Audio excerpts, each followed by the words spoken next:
Hello everyone, welcome to my channel. Welcome to another episode of this Piscean Reports. How's everybody doing? Hopefully you guys are having a lovely evening. For those of you new to my channel, welcome aboard. For those of you who are returning, welcome back. Alright, I'm looking out and it was cloudy the better part of the day, and the sun is starting to set and it's shining on these buildings. It's a church in a distance and a few roofs, now that I can see roofs instead of my beautiful lush trees. But it's a nice little setting. It's a nice evening. It's looking like a nice evening. So back to you guys. So all right, so I want to make this video today, and I need to say a couple of things first, you guys.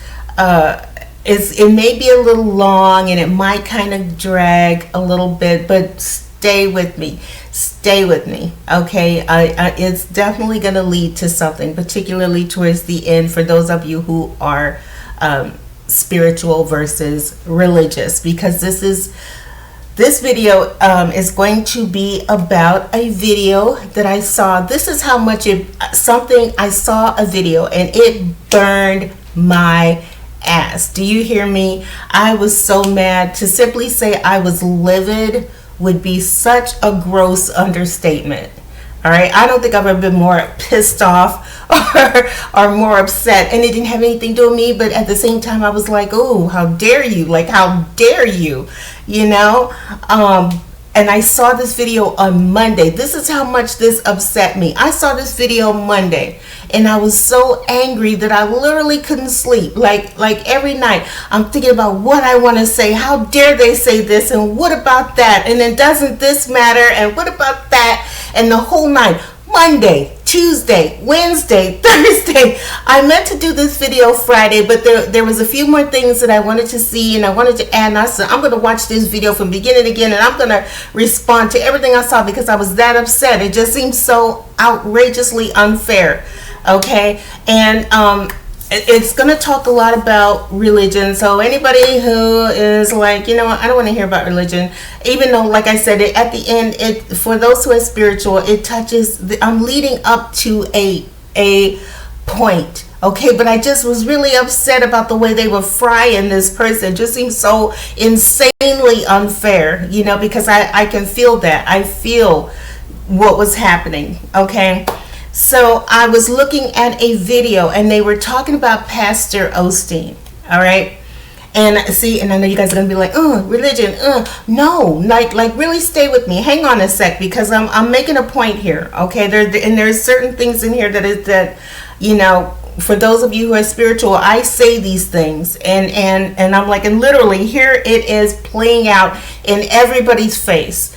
Okay, and it has to do with others as well. But anyway, so I'm watching this video and they're talking about Pastor Osteen, and they're talking to, and when I tell you they are raking this man through the coals, they didn't have not one pleasant thing to say about this amazing man, you know. And I'm gonna say this, a lot of you guys know if it's at all possible, I do not miss Sunday mornings when I get to see Pastor Osteen. That's my church. I told you guys that's as close as I'll ever come to church.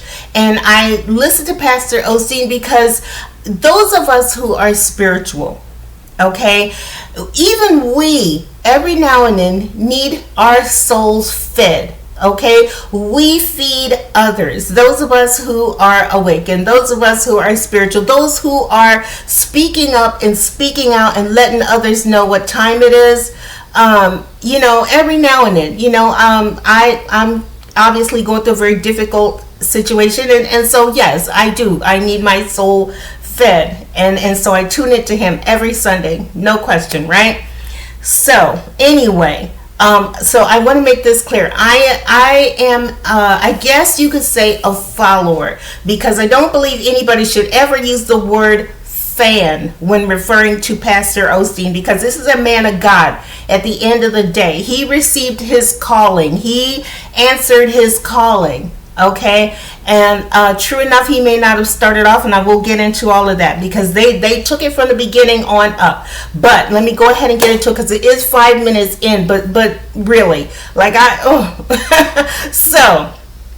They were talking about, they started at the beginning with his father. And it's important that I mention this part of this to you guys. That's why I said you're going to have to kind of stay with me for a second, okay? And they talked about his father, John Osteen.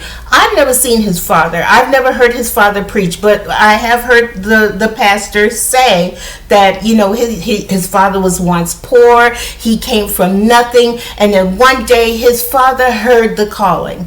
All right. And so he answered the call. His family was like, you don't want to do that. You better stay here with us and the whole nine and stay poor and stay, what do you know? You don't know anything, and I relate to that in the same way when it got to the pastor himself, but his father.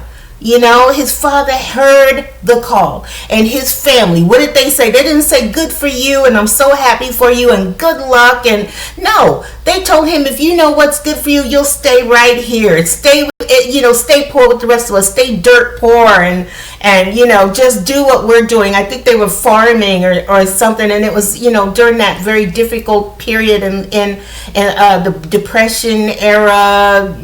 Right around in that area. When poor was poor in America. When you was poor. Okay, and so they were that, right? So his father heard the call and he left, and despite what his family said, he left, right? And he ended up starting a church, right? Now, the church, I'm going to fast forward. Him and Dodie Osteen, okay, they started their own church. Now, I will say this, hold on. Before that, he went to he was a Southern Baptist church. He used to go preach at Southern Baptist churches. You know what I mean? He was Southern Baptist. I guess that's what the official title for that. I don't know, but I do know that, right? Sorry. Anyway, his father left the church and he didn't leave it. He got kicked out. We all know the story. His father got kicked out because he believed in a different way of preaching. Now, first his father heard the calling and he chose to do it, and even though he was like the others, he had his own way. The Most High was talking to him and said, this is how we want you to say this is how we want you to do this. Okay, he listened to to source. Okay, he didn't listen to the men around him. He didn't listen to other men. He followed source. Source said, we need you to say it this way. We want you to do it this way. And he did. And they kicked him out of the church because they said, the way you're speaking doesn't, fall in line with what we're doing. And they booted him out. And they had been longtime members of this church, and to get, kicked out in the whole nine, right? So he starts his own church. The church does well. Now,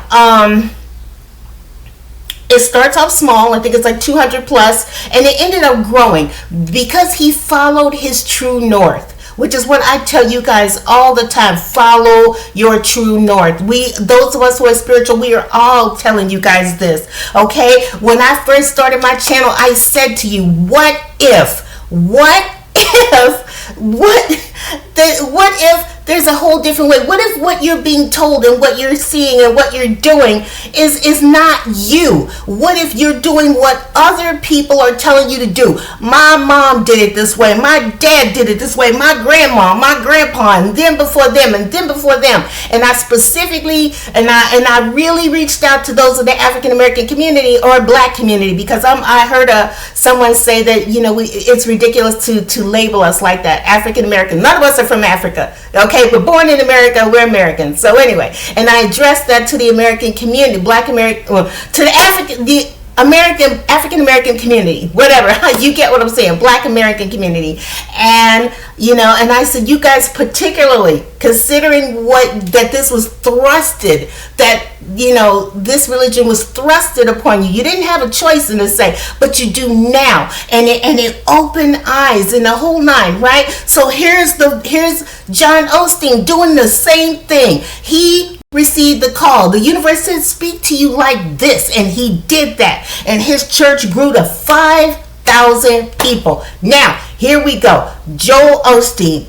Joel Osteen is watching his father. He's never gone to and they ended up touching on this. They ended up touching on it. He's never gone to, what do they call that school, missionary school, or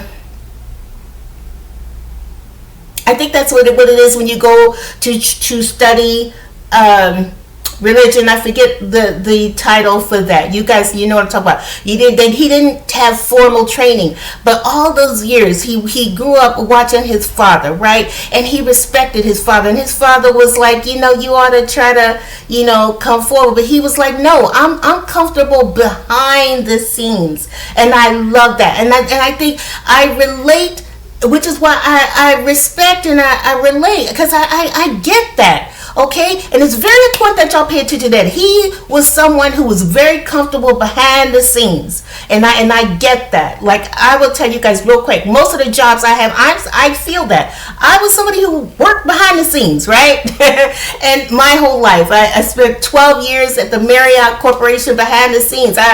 He liked to make his father shine. He liked to make his father look polished, right? And some people are just like that. We're more comfortable behind the scenes, making others look good. I enjoyed making the company look good. You know what I mean? And so I feel him on that. I get that, okay? He wants to make his father look good. He doesn't want to do that. And so it comes the time. He went to church. He went to college.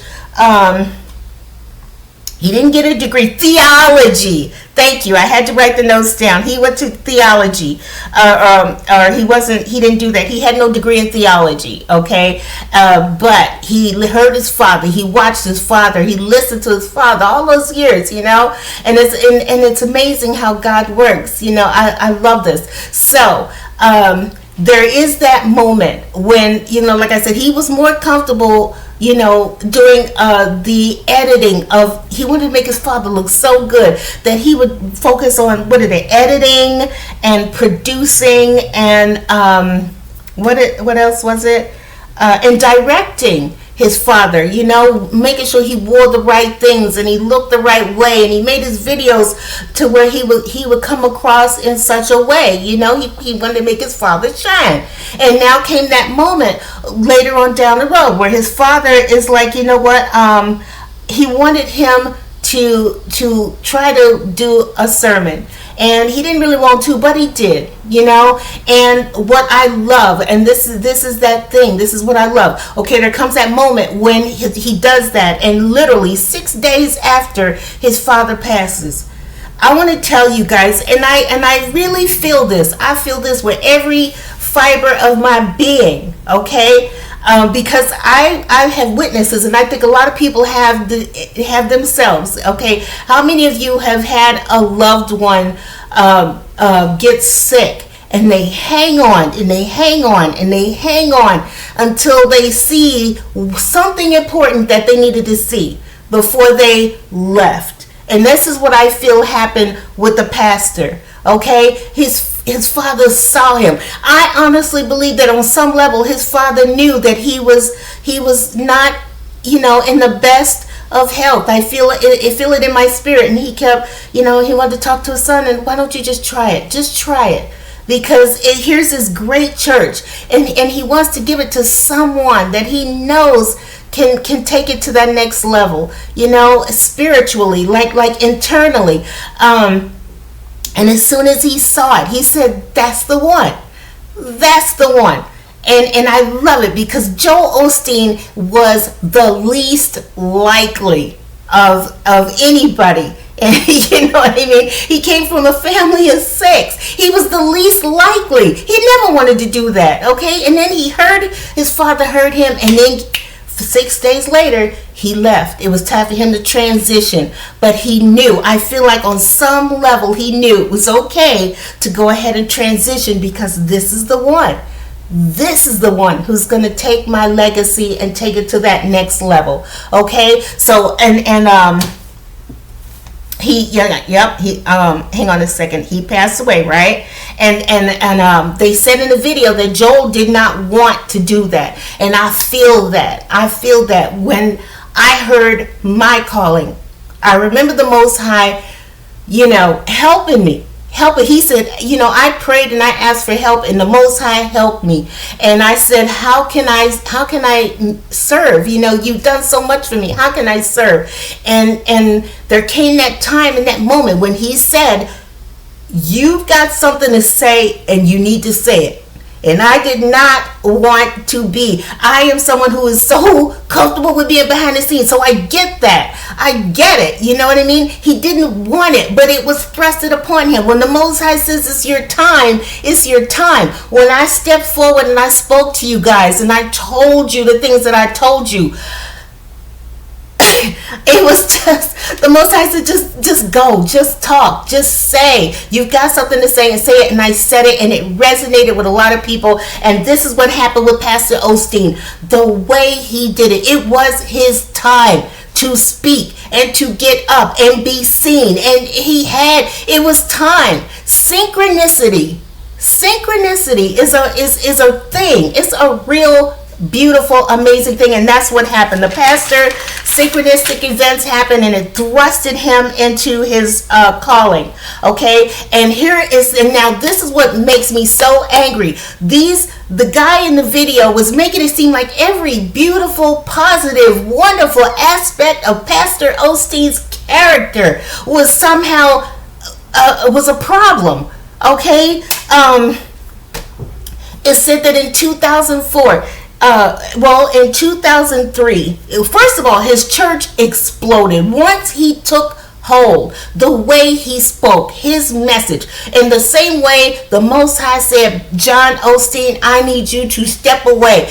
I want you to say it like you speak your truth, not with the way other people want you to say it, not say it the way they want you to hear it. Speak your truth, and he did that. And then it came time for Pastor Osteen to speak his truth. Say it the way you say it. Say it the way, you know what I mean? And no, he didn't go to, he didn't take, go to theology or take up theology, but he heard his father. He listened to him. You sit up here and you're making your father look good, and of course you're going to hear what he has to say. So yes, he did hear that. Okay, and I love when they touched on briefly his meeting in 1980 something. He met Victoria Osteen, and they showed this picture. And when I tell you, Victoria Osteen was fire for 1985. She was hot. She was explosive. She was gorgeous. She was amazing, beautiful.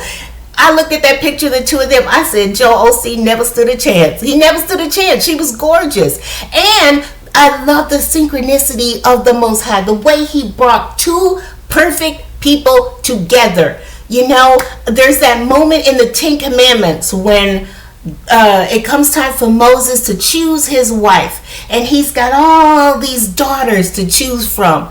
It was a garden of flowers, as one person put it, and he picked the right one.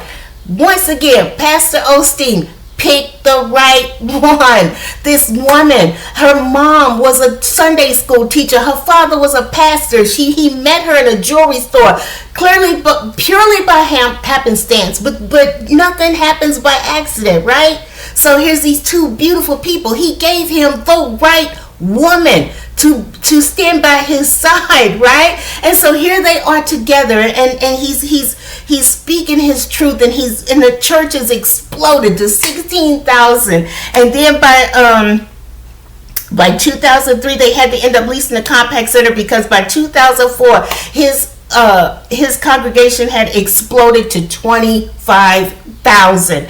Not to mention everything worldwide. You know what I mean? Because you're talking about someone who understood the importance of video editing, someone who understood the importance of directing and making everything look just so. This was his background. They made it seem like and I'm gonna get to that in just a second, but so here we go. Here's he purchases the Compact Center, and this is kind of where it kind of gets a little for me. Hang on just a second.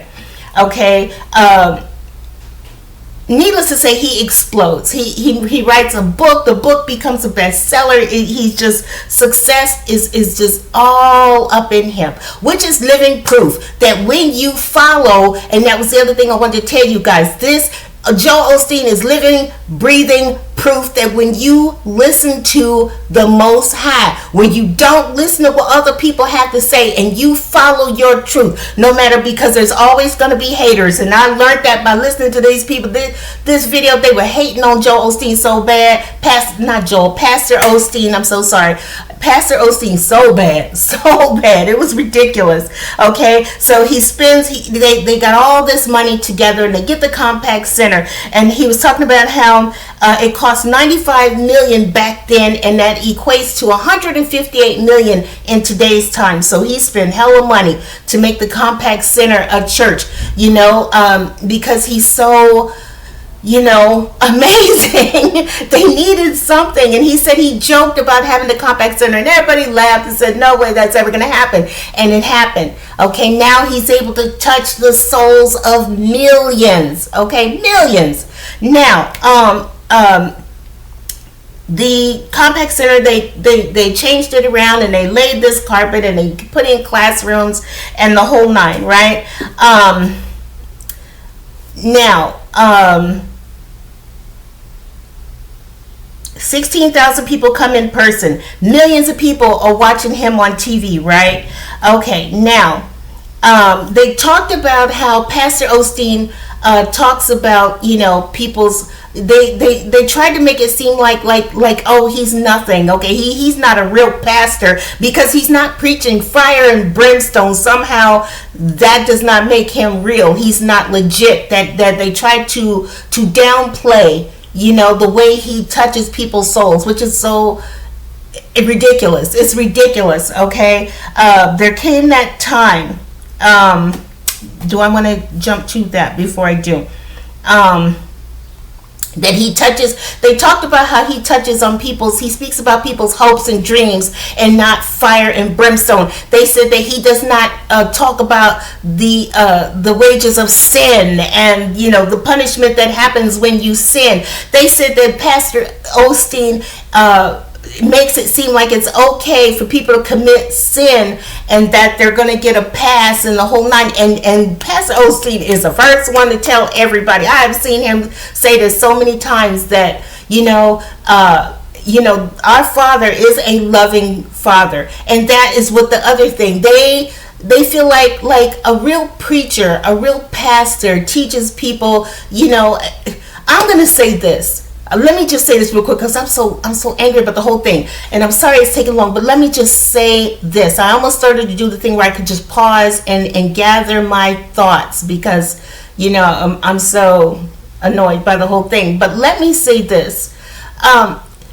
They made it seem like it was wrong for him. They said that he's very polished and that he has his timing down when he speaks his sermons down to the letter, and that he makes good eye contact with people, and as they're saying all of these things that make or what are in anybody else's eyes a plus. They're making it seem like he's wrong. Like raise your hand, the show of hands. Would you rather have a pastor who is polished, who thinks enough of you to practice what he's going to say and get it down, timing down, what he wants to say down? Think about, he's putting thought and time and energy into a message that he is going to deliver to you. Would you rather have a pastor who is polished and professional and a lot of people for some reason, and to this day I still don't understand it, the people make it seem like it's a sin to be perfect. That's what they call it. You're perfect if you're polished. You're perfect if you know what I mean. This, not taking into consideration that this man came from, his background is editing and direction. He knows how to do that. He knows the importance of taking your time, making everything look just right, just so let me get this right, let me say the message right, because in essence I am going to touch the souls of millions of people. Would you rather have that pastor, okay, or would you rather have the pastor who says, turn to Leviticus chapter, chapter 8 verses, verse 12, and it says here that this, and that, and blah, blah, blah. Would you rather have that, or would you rather have the pastor who thought enough of you? First of all, the fact that he would even, how many times have you guys gone into a church and you hear, peace be with you? And then I don't know what you're supposed to say after that, and something unto you, or something like that. Okay? Would you rather hear that, or would you rather have a pastor who thinks enough of you that I'm going to start your day? This man is sitting here saying you probably have had a very long week. So let me just start service with a little something to put a smile on your face. Let me put a smile in your face, a chuckle in your heart before we get started with the sermon. I want that pastor. I don't want somebody who's just going to come in and he's like, I'm like this. And if you turn to this, and it says here that if you do this, and if you do that, that this, and that. You know what I mean? How many of you have gone to a traditional church and they could yell and shout from the rooftops, and you walk out the door feeling no more spirit-filled than you did when you walked through the door? You see what I'm saying? I want the pastor who thinks enough of me to first put a smile on my face. Thank you. I love it. I needed that. That's funny. And then he says, okay, now let's go. And then he delivers a sermon. And it's not one that tells you you're going to go to hell, or you're going to be smited, or that our God is this evil person or source. For those of you who are spiritual, because I remember once upon a time where the church left me to the point where I didn't want to hear God. I didn't want to hear that. I was more comfortable with hearing source and the universal energy. So a loving source, the creator of all things, beautiful, warm, loving, our Father. Okay, I call him Father because he's more of a father to me. I don't see the Most High as this vengeful, spiteful person. The Father loved me enough to say, you need my help, child. It's time to help you. It's time to help you. Okay, let me help you. Let me show you the truth of your situation. I'm going to shine a light. I'm going to show you there's going to be some ugly things, but it's time for you to see it, because I said, if you don't help me, I don't know what I'm going to do. And so here's Pastor Osteen. He's in that same mindset. Okay, let me say this. You know what? The church is jealous of Pastor Osteen because he understands in the same way his father John understood. The Most High is not a vengeful, evil, spiteful, smite you every time you do something wrong, hell and damnation type of God or source or energy. He isn't that. He is very loving. Yes, if you mess up, you like any father, if you're a child and you mess up, your father's going to correct your actions. And our Father, our Holy Father, our Heavenly Father, our source is the exact same way. Okay, this isn't someone who is just out to destroy you every turn. No wonder people left the church. Who wants to hear that? Who wants to hear every time you mess up, you're going to go to hell and you're going to be smited and damnation and this, that, and the third? I would rather hear that our Father loves us and that better days are ahead of us, because they are. They are. Our Father loves us. Okay, and the pastor delivers a message in that way, which is why he has millions of followers worldwide. And these standardized, basic, you know what, I almost said basic A churches are mad. And here go the crazy part. How many times have you heard him say at the end of service, this is how amazing he is, okay? He didn't say, follow me, follow my church. I am the true, I am the way and the truth and the light. He doesn't do that. He says, get into a good Bible-based church. So he not only is he delivering very beautiful messages that feed our souls, right? He's someone who then says, go get into a good Bible-based church. He's not trying to keep everybody for himself. You see what I'm saying? They steady trying to knock this man down at every single turn. He's too clean. He's too polished. He's too this. He's too that. You know what I mean? When they had that problem, the flood, because they touched on that. Let me see, the flood. And then I will say that as well. They talked about how much money Pastor Osteen makes, and he had to straight come to them and tell them, you know what, I don't get any money from the church.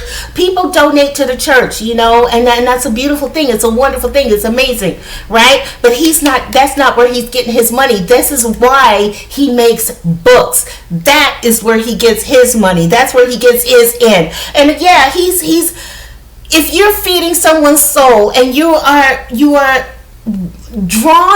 he's drawing people in, not to him, but to the Most High. Okay? Of course you're going to be blessed. Of course he's going to have millions. Okay? They try to make it seem like it's a sin that the pastor has this $10 million mansion. Okay? You know what I mean? You don't think he's deserving of that? Millions come to him. And do you know what he does with this money? A big chunk of it goes towards, continuing the church. The biggest chunk of it is in the what do they call that? Media. Is in media, social media, in television stations and the whole nine. Because the goal at the end of the day is to feed. At the end of the day, any good pastor's role in life and goal in life is to draw people into God. He's not telling people come to him. He's not telling people to follow him. He said come to God. God is an amazing person. He's good. He loves you. He wants, you know what I mean? And they're shooting this man down at every single turn. Oh my God, I was like, you gotta be kidding. He's an amazing man. He has an amazing wife. How blessed is he to have, not only is she insanely beautiful, but she's intelligent. And because she came up in the church, she is someone who ministers alongside him. Okay, this is a 1-2 punch. This is a powerhouse couple. And so yes, people are blessing them, but they are blessing others. This is why they have their blessings. This is why they have as much money as they do. This is why they do what they do. And yes, they did have that flood. I heard about the flood, and everybody was kind of mad because they felt like the pastor should bring people into the church. And I'm going to say this, okay? And it makes sense to me. It makes sense to me. He didn't say this. I'm saying this, okay? If I sank millions into this to make this dream happen for everybody, not just for him. Number one is to continue his father's legacy. So he's sinking millions into that. Okay, 95 million. You know what? This man could pocket all of that and he could do all kind of ridiculousness, but he doesn't. He pours it back into making it possible for us to see him, for us to hear his word, for us to feel good when the service ends, to feel good and to move on and to make it through another week, because he said something so beautiful, because he made us laugh, because he told you at the end of the day, now I gave you that, now go get into a good Bible-based church. Okay, and unbelievable. But bottom line, if I spent millions and millions and millions to make this church what it is, not for myself, but for my father's legacy, but even bigger than that, for all of those who file in week after week after week after week, okay, am I gonna, they would say he should have let people in. Here's my thing, and I wrote this down. What is the name of in, what is it? NRG Stadium.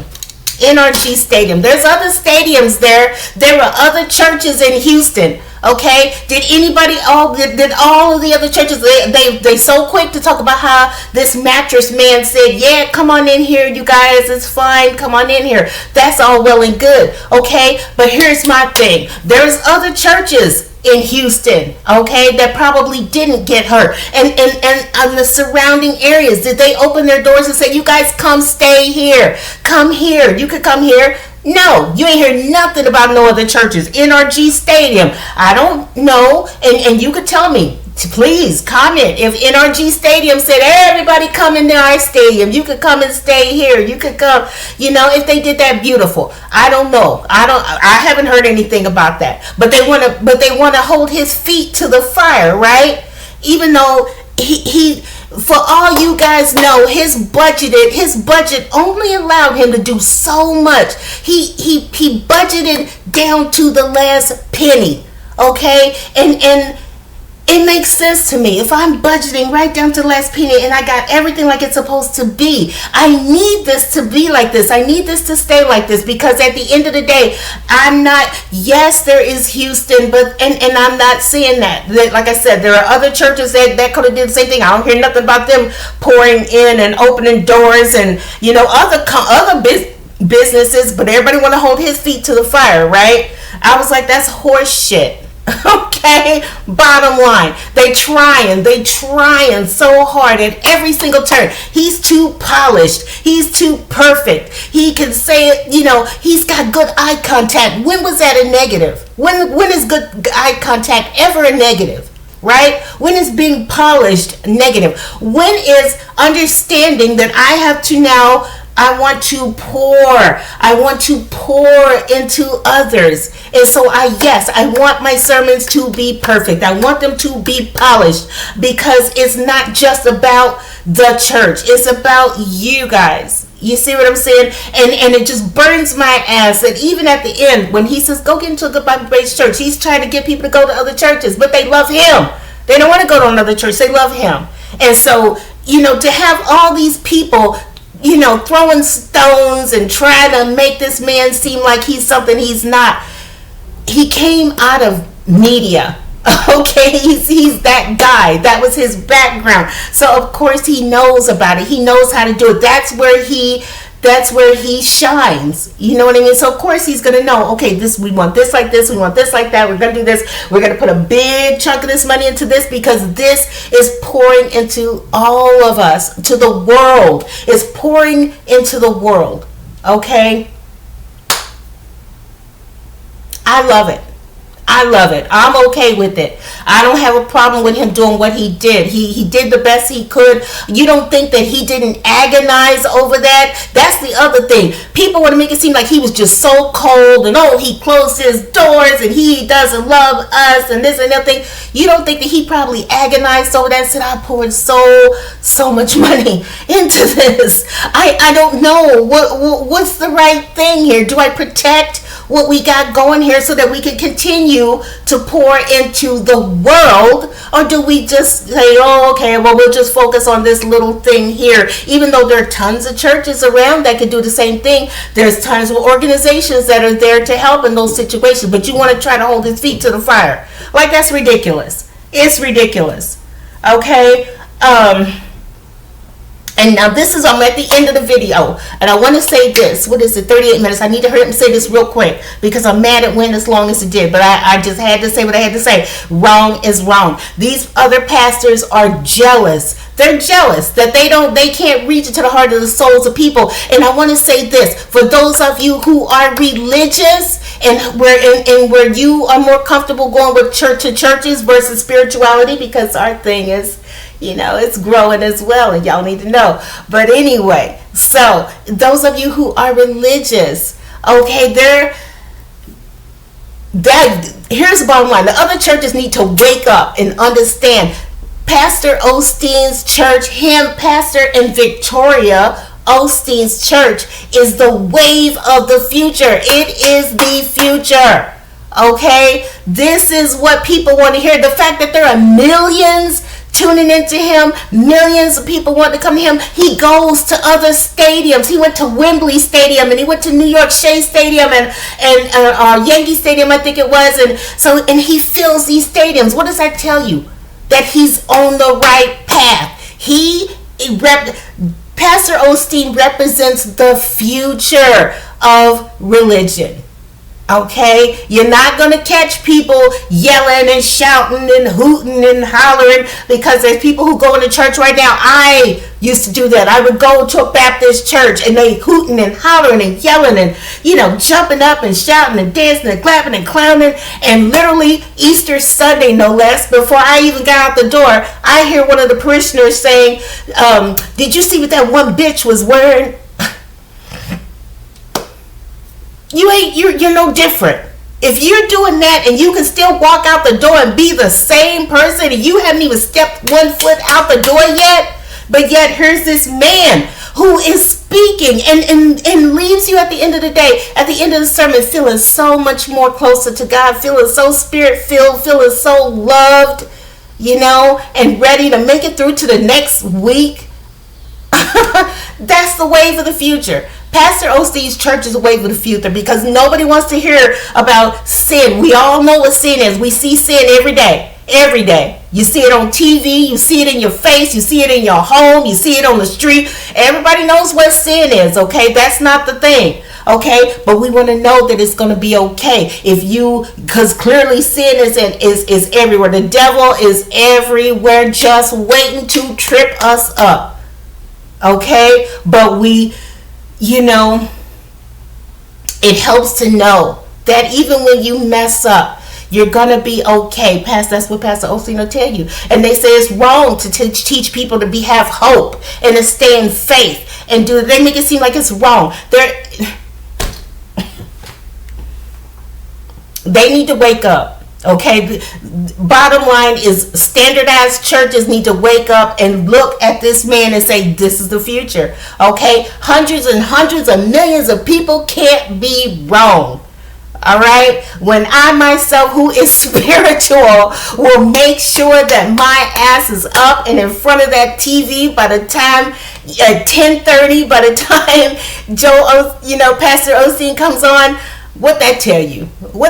I need my soul fed. I got to go sit down. I want to have my soul fed. I need to hear it's going to be okay, that you can make a mistake, and then you can now go and talk, and I can feel good about, coming out and talking to others, and I look at him and I say, you see how the Father told him to speak his truth? Do you see how successful he became?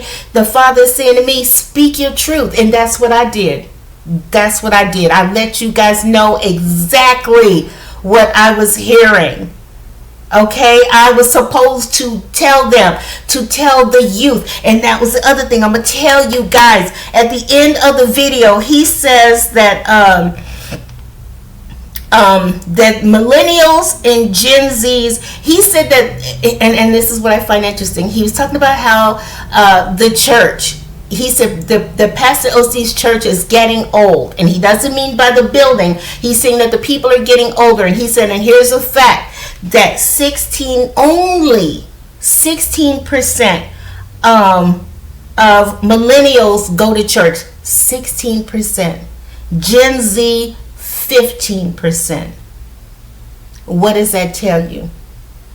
That tells you that you guys are the next wave. I keep telling you guys that. You don't go to that. You're awakened. You're awakened. Okay, you get it. You're like, I'm not falling for the okie doke anymore. That is why there are so few of you who go to church now, because you guys are awakened. You all are all awakening, and you're saying, you know what I mean, that the Father is with you all the time. You don't necessarily have to go into a church. If that's your thing and that's what you want to do that. But the fact that only 16% of you go to church tells me, and is telling the world, that there is a new thing happening. That is what I've been telling you guys. There is this awakening. There is this awareness.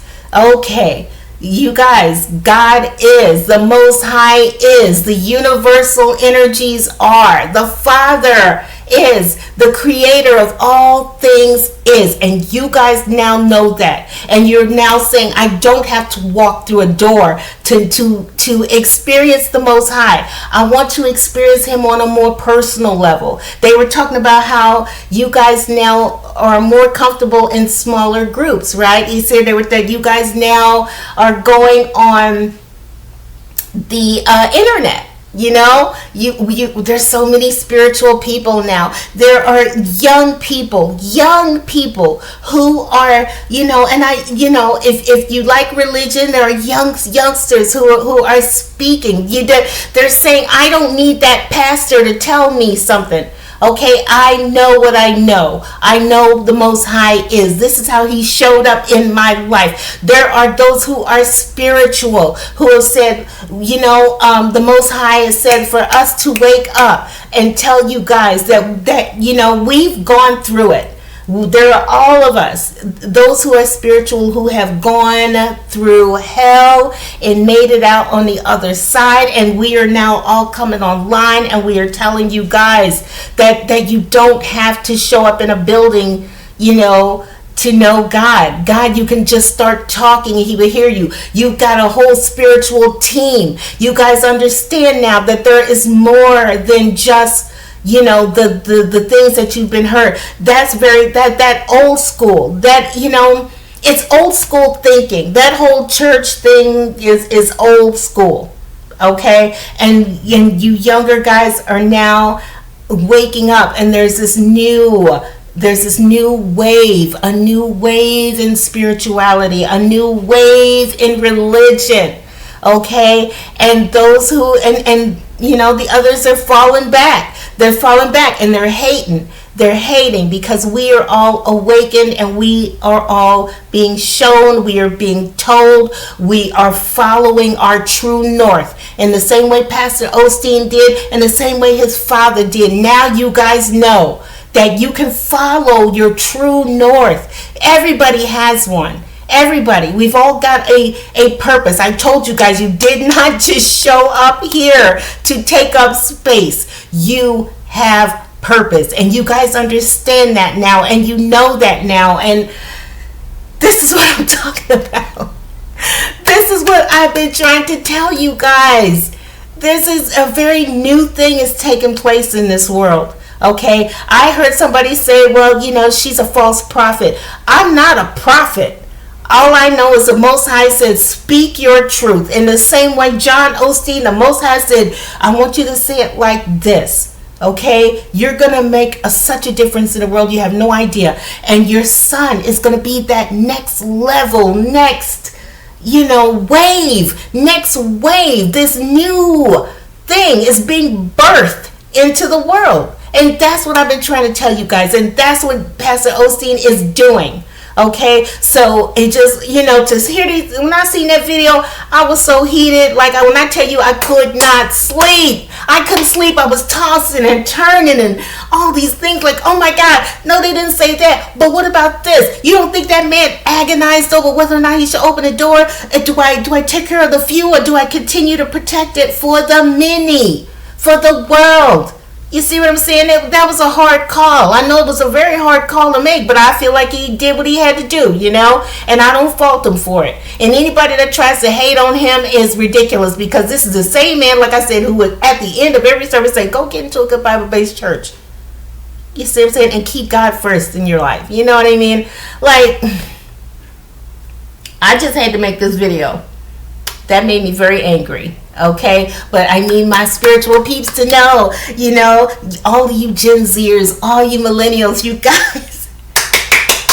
guys are awakened. You are awakened, and we are taking this thing to the next level. Okay, religion, spirituality is a next level thing in the world. Okay, and all of that old school, You know, if you want to believe that, that's fine. You want to do that, that's fine. You know, I'm not hating. No, I'm speaking specifically on the fact that hundreds of millions of people are worshiping in a different way, in a new way, a new wave in religion, a new wave in spirituality is taking place. Okay, so. Now that I'm through, I'm going to leave that right there because it's almost an hour and I did not mean to go that long. But you guys, yay, yes, yes, yes, yes. I said it before, welcome to the new age. Okay, for anybody who's not trying to hear that, you don't believe it, it's in your face. It's in your face. A new way of religion, a new wave of spirituality is in your face. Okay, and it don't matter what anybody got to say. It don't matter what they got to say. Okay, it is what it is. Hundreds and millions of people can't be wrong. All of the Gen Zers, all of the millennials can't be wrong. We can't be wrong, you guys. You can't be wrong. And the Gen Xers who had to first get that thing. This is what I be telling you guys. Nothing happens by accidents. A lot of you guys are going to have children. And just like Pastor Osteen did, he starts something. You guys are going to start something. And then you're going to pass these things on to your children. And they're going to take it to that next level. Okay, something very beautiful is taking shape in this world. And I know we see the ugliness, but I'm gonna get, I need a whole nother video for that. Okay, trust and believe, and a whole nother one for that. Okay, but I'm gonna go ahead and leave this here, you guys. You're the next generation. You're that new wave. Okay, be proud that you didn't fall for the okie doke. Okay, you're good on somebody telling you that if the first time you mess up, you're gonna go to hell, and you're gonna be smited and eternal damnation. You know what I mean? You're like, I'm good on that. Okay, it's like a lot of you guys grew up in the church, and then you said, you know what? As soon as you became of age, as soon as you became to that point where you can say, I'm not going this Sunday. I'm good. Because you awakened. You've been looking on the internet, you've been watching others. We're all letting people know that God is, and he's amazing, and he's wonderful, and all this amazing things. So you guys, when you got of age, you was like, I'm cool.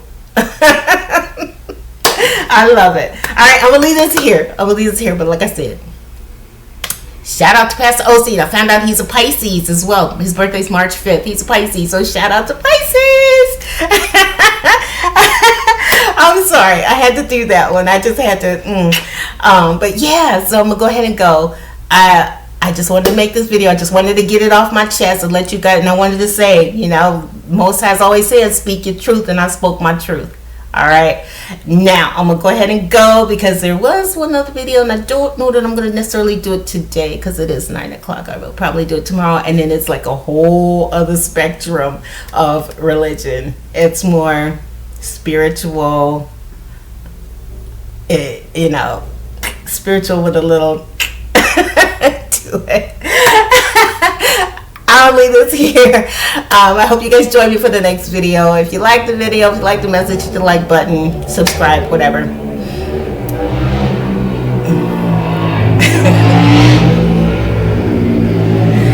Alright, and on that note, you guys have a good evening. I will talk to you guys next time on the next video. You guys take care. Bye-bye. That was crazy. Alright, have a good night. Bye.